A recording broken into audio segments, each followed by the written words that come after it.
అందరికీ హాయ్ అండి. Welcome to our channel. ఈరోజు నేను మా ఫ్యామిలీతో సాగర్ నగర్లో ఉన్న శ్రీ మోగదారమ్మ మహాలక్ష్మి ఆలయాన్ని చూడడానికి బయలుదేరాము.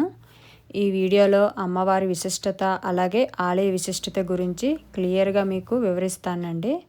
సో ఈ వీడియోని ఎక్కడ స్కిప్ చేయకుండా లాస్ట్ వరకు వీడియో చూడండి. ఇప్పుడు ఆన్ ది వేలో ఉన్నాము. ఈ గుడి కొత్తగా కన్స్ట్రక్ట్ చేశారు సాగర్ నగర్లో. సో ఈ గుడిని చూడాలని ఎంతో ఎగ్జైటింగ్గా ఉండడం వలన నేను మా ఫ్యామిలీతో బయలుదేరామండి. ఇప్పుడు చూస్తున్నారు కదా, ఇదంతా వైజాగ్ సిటీ అండి. మీలో ఎంతమంది ఈ గుడికి వెళ్ళి అమ్మవారిని దర్శించుకున్నారో కామెంట్ చేయండి. ఈ వీడియో కనుక మీకు నచ్చినట్లయితే లైక్ చేయండి. ఇప్పుడు గుడి వరకు వచ్చామండి. ఇది రండి లోపలికి, గుడి ఎలాగుందో మీకు చూపిస్తాను. చూస్తున్నారు కదా, బీచ్ రోడ్. ఇప్పుడు ఎంట్రన్స్ గేట్ దగ్గరకు వచ్చామండి.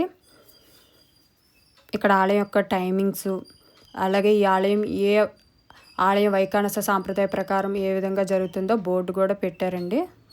రండి లోపలికి వెళ్దాము. ఎంట్రన్స్లోనే గుడికి ఎదురుగా ధ్వజస్తంభం ఉందండి. ఇది పూర్తి గ్రనైట్ స్టోన్తో ఎంతో అందంగా నిర్మించారు. చూస్తున్నారు కదా, క్రింద చుట్టూ 4 వైపులా కూర్మ రూపంతో అందంగా చెక్కారు. అలాగే కొలనులాగా తామర పువ్వులతో వేసి అందంగా తయారు చేశారండి. ఎంతో అందంగా చూస్తున్నారు కదా, మొత్తం గ్రనైట్ స్టోన్ తోటే మొత్తం ఈ ధ్వజస్తంభాన్ని అంతా చెక్కారండి.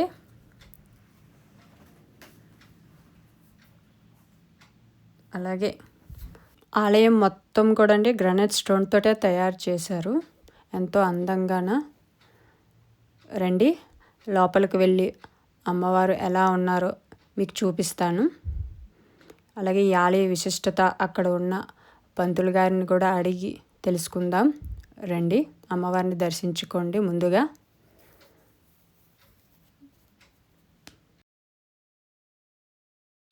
సూరపునేని లక్ష్మీప్రసాద్ గారు అని చెప్పని ఆయనకి అమ్మవారు పరిపరి విధాలుగా తలంపులుగా వచ్చి అమ్మవారి యొక్క దేవాలయం కట్టమని అమ్మవారి మనసులో చెప్పినట్లు అవుతూ ఉండదు. 1-4 సార్లు అట్లా. ఇదంతా కూడా ఈ నిర్మాణ వివరాలన్నీ కూడా మధ్యలో ఉండేటువంటి ప్రధానంగా మహాలక్ష్మి అమ్మవారు, దక్షిణ భాగంలో దుర్గాదేవి, ఉత్తర భాగంలో సరస్వతీదేవి. ఈ ప్రధానంగా ఉండే మహాలక్ష్మి అమ్మవారి ఆలయంలో అమ్మవారి యొక్క స్వతంత్ర లక్ష్మి ఆకృతిలో ఉండేలాగా వివరం అనుకోండి. గర్భాలయంలో మహాలక్ష్మి అమ్మవారి పైభాగాన్ని చూస్తే పూర్ణ కలశం ఉంటుంది ఎప్పుడు కూడా. అక్కడ ప్రతిరోజు గర్భాలయ శుద్ధి కోసం పుణ్యావచన చేసి కలశ స్థాపన చేస్తారు.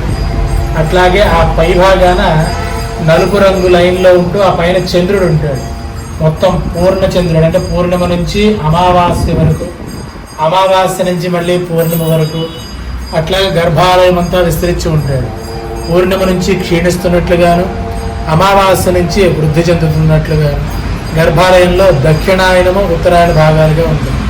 ఆ పైన చూస్తే అమ్మవారికి ఎంతో ప్రీతికరమైనటువంటి పద్మాలు, ఆ పద్మాల యొక్క పైభాగంలో చూస్తే అమ్మవారి యొక్క ప్రతిరూపాలైనటువంటి అష్టలక్ష్మి రూపాలు, ఆదిలక్ష్మి నుండి ఆఖరిలో ఉండే ధైర్యలక్ష్మి వరకు. ఆ పైన అమ్మవారికి మరొక రకమైన పుష్పం కమలము. ఆ కమలాల తర్వాత మెరూన్ కలర్లో ఒక పట్టీలాగా వచ్చి చూసారా, ఆ పైన పాల సముద్రం. పాల సముద్రంలో అమ్మవారితో పాటు తోడబుట్టినటువంటి వారు ఎవరి వాళ్ళు? కామధేను, కల్పవృక్షం, ఐరావతం, ఇట్లాంటివన్నీ సంభారాలన్నీ ఉంటాయి. ఆ సంభారాలకి పైన చూస్తే అమ్మవారి యొక్క అనుగ్రహంతో వారికి ఆ విధులు ఏర్పడినటువంటి వాళ్ళు ఎవరు వాళ్ళు అంటే తూర్పున ఇంద్రుడు, దక్షిణాన యముడు, ఆగ్నేయంలో అగ్నిదేవుడు. ఇట్లా 8 దిక్కులా కూడా 8 దేవతలు స్థాపించబడుతున్నారు. దిక్పాలకులు అంటారు వాళ్ళు. వారిని అక్కడ స్థాపించున్నారు. వారి తరువాత విశ్వమంతా ఉండేలాగా, అంటే మనకి ఈ రోజుల్లో ఉండే ఇంగ్లీష్ పిల్లలకు చెప్పాలంటే గ్యాలక్సీ అని చెప్పచ్చు, మనకి తెలుగులో చెప్పాలంటే విశ్వము అని చెప్పచ్చు. దాంట్లో నక్షత్రాలు అట్లాగే బ్రహ్మాండాలు ఇట్లాంటివన్నీ కూడా చిన్న స్థలంలోనే ఆ శిఖర స్థానం లోపల పక్క ఎన్నో విశేషాలు చెక్కబడి ఉన్నాయి. ఆ పైన చూస్తే మధ్యలో చిన్న చిన్న రంధ్రాలు ఉన్నాయి. దిక్పాలకుల యొక్క వర్ణాలు తత్తత్ వర్ణ అక్షత పుష్పైస్య పూజయామని చెప్తారు. వారి వారి యొక్క రంగు పుష్పాలు, రంగు అక్షతలు, రంగు వస్త్రములతోటి నిన్ను అర్చిస్తున్నామని చెప్తూ ఉంటారు. అట్లాగా ఈ అష్టదిక్పాలకుల యొక్క వర్ణాలతోటి ఆ బెజ్జాలుగా పెట్టున్నారు కదా, ఆ పైన ఆ వర్ణాలతోటి అద్దాలను ప్యాక్ చేసి పెట్టించారు. మరికొద్దిసేపట్లో మనకి 11 గంటల సమయానికి గర్భాలయం పైకి సూర్యుడు ప్రకాశిస్తూ ఉంటాడు. ఆ సూర్యుడి యొక్క రసమంతా కూడా అమ్మవారిని తాగుతూ గర్భాలయం అంతా విస్తరిస్తూ ఉంటుంది రంగురంగులుగా. మధ్యలో ఉండేటువంటిది సహస్రదళ పద్మం. ఇది గర్భాలయం యొక్క వివరణ. ఇదంతా కూడా అమ్మవారే నాకు ఇలాగే కావాలని పరిపరి విధాలుగా ఆ యజమాని వారికి తలంపులుగా వస్తూ ఆయన కట్టమని అడిగింది. అడిగినప్పుడు ఇవన్నీ ఏ ప్రమాణాల్లో ఉంటాయి చూడాలని ఎంతోమంది పండితుల్ని కనుక్కున్నారు. ఏ ఆగమంలోనూ వారికి దొరకలేదు. ఆఖరికి వైఖానస ఆగమం, శ్రీమద్ వైఖానస ఆగమం అంటారు. ఈ వైఖానస ఆగమంలో విమానార్చన కల్పంలో కశ్యప మహర్షి అనేటువంటి మహర్షి రాసినటువంటి గ్రంథం అది. దాని పేరు విమానార్చన కల్పం. ఈ కల్పాన్ని ఆధారంగా తీసుకొని శ్రీమాన్ అగ్నిహోత్రం శ్రీనివాసాచార్యుల వారి యొక్క ఆధ్వర్యంలో ఈ దేవాలయం అంతా కూడా నిర్మాణం అంతా కూడా విధులు నిర్వహించడం జరిగింది. శ్రీమాత్రే. ఇక్కడ కనిపిస్తుంది కదండి, పంతులు గారు చెప్పినట్టు పూర్ణ కలశం అండి. ఇది అమ్మవారి విగ్రహం పైన ప్రతిష్ఠించారు. చూస్తున్నారు కదా, మీకు బాగా దగ్గరగా జూమ్ చేసి చూపిస్తాను చూడండి. అమ్మవారి విగ్రహం పైన ఆ పూర్ణ కలశాన్ని ప్రతిష్ఠించారు. చూడండి, దగ్గరగా జూమ్ చేసి చూపిస్తున్నాం మీకు. అదండి పంతులు గారు చెప్పిన కలశం. మనకున్న 12 రాశుల్లో ఒక్కొక్క రాశికి ఒక్కొక్క గ్రహం అనేది అధిపతిగా ఉంటారండి. మనకి ఫస్ట్ వచ్చేసి మేషరాశి. మేషరాశికి కుజుడు అనే గ్రహం అధిపతిగా ఉంటారు. మనకి రెండవ రాశి వృషభ రాశి అండి. వృషభ రాశికి శుక్రుడు అధిపతిగా ఉంటారు. మిథున రాశి అండి. మిథున రాశికి బుధుడు అధిపతి. కర్కాటక రాశికి చంద్రుడు అధిపతిగా ఉంటారు. తర్వాత సింహరాశికి సూర్యుడు అధిపతిగా ఉంటారు. తర్వాత కన్యారాశికి అధిపతి బుధుడు అధిపతిగా ఉంటారు. తులారాశి వాళ్ళకండి శుక్రుడు అధిపతిగా ఉంటారు. వృశ్చిక రాశి అండి. వృశ్చిక రాశికి కుజుడు అధిపతిగా ఉంటారు. ధనురాశికి వచ్చేసి మనకు గురుడు అధిపతిగా ఉంటారు. రాశికి అధిపతి శనేశ్వరుడు అండి. శనేశ్వర స్వామి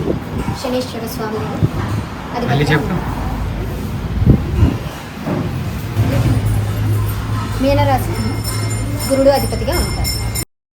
అలాగే అమ్మవారి ఆలయంకి ఎడమవైపు సరస్వతీదేవి అమ్మవారి ఆలయం ఉందండి. చూస్తున్నారు కదా, సరస్వతీదేవి అమ్మవారు. ఈ ఆలయాన్ని కూడా మొత్తం గ్రనైట్ స్టోన్ తోటే నిర్మించారండి.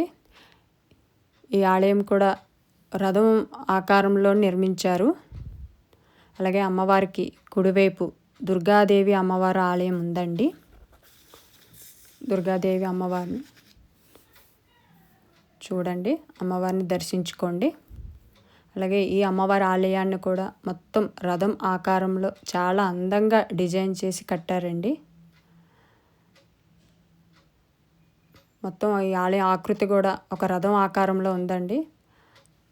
ఆలయానికి రథం చక్రాలు కూడా మొత్తం గ్రానైట్ స్టోన్తోనే తయారు చేశారు. చూస్తున్నారు కదా, ఒక రథం ఎలాగుంటుందో అలాగే అమ్మవారి ఆలయం కూడా నిర్మించారు.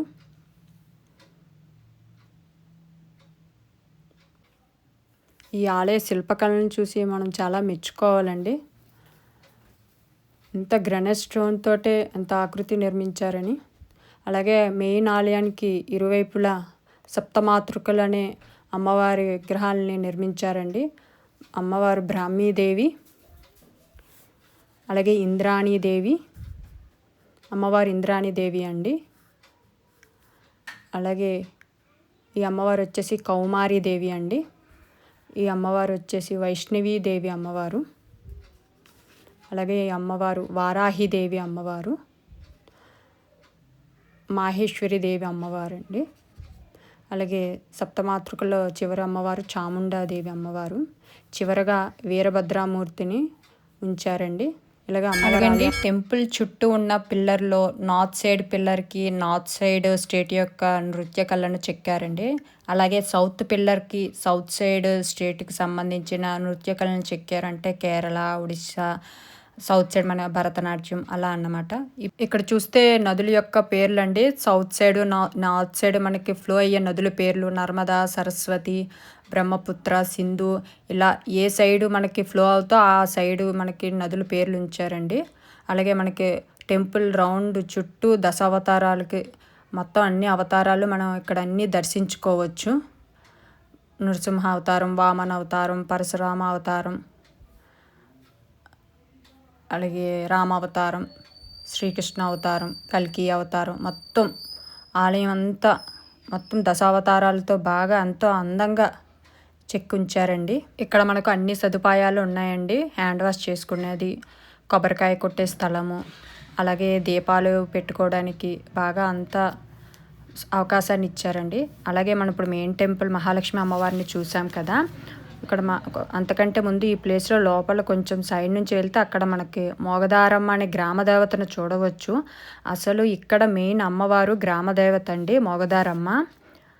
చూస్తున్నారు కదా, మోగదారమ్మ అంటే గ్రామదేవత అండి. ఈ అమ్మవారిని మనం మోగదారమ్మ మహాలక్ష్మి అమ్మవారుగా అక్కడ మనకి మెయిన్ టెంపుల్లో ప్రతిష్ఠించారు. మెయిన్ అమ్మవారు గ్రామదేవత అండి. ఇక్కడ మనం అమ్మవారిని అక్కడ మన విగ్రహ రూపంలో శ్రీ మోగదారమ్మ మహాలక్ష్మి అమ్మవారుగా మనం దర్శించుకోవచ్చు. ఇక్కడ పాతకాలపు పద్ధతుల్లోనే అమ్మవారిని పూజిస్తారు. సో మొత్తానికి అమ్మవారి దర్శనం అంతా చేసుకున్నాం కదండి. ఇక్కడ టెంపుల్ ఆర్కిటెక్చర్ చాలా అద్భుతంగా ఉంది. మీరు కూడా ఒక్కసారి వచ్చి ఈ టెంపుల్ని దర్శనం చేసుకోండి. టెంపుల్లో ప్రతి పిల్లర్లో కూడా మనకు ఒక స్టోరీ కనిపిస్తుంది. ఆ స్టోరీ వెనక హిస్టరీ, మనకున్న కల్చర్, అలాగే మన ట్రెడిషన్ కూడా కనిపిస్తుందండి. మనం ఒక్కసారైనా దర్శించుకోవాల్సిన టెంపుల్ అండి ఇది. ఈ గుడికి అర్చన వివరాలు అన్నీ ఇక్కడ చూపిస్తున్నాము. ఈ గుడికి ఎదురుగానే సాగర్ నగర్ బీచ్ కూడా ఉందండి. ఇక్కడ వాతావరణం కూడా చాలా పీస్ఫుల్గా ఉందండి. మీకు కూడా దర్శన భాగ్యం కలగాలని కోరుకుంటూ, ఇక్కడ చూస్తున్నారు కదా ఆలయం యొక్క టెంపుల్ టైమింగ్స్ అండి. ఈ ఆలయం కూడా వైకానస సాంప్రదాయం ప్రకారం మాత్రమే ఇక్కడ పూజలు నిర్వహిస్తారు. ఈ వీడియో కనుక నచ్చితే ఒక లైక్ చేయండి, అలాగే ఛానల్ సబ్స్క్రైబ్ చేసుకోండి.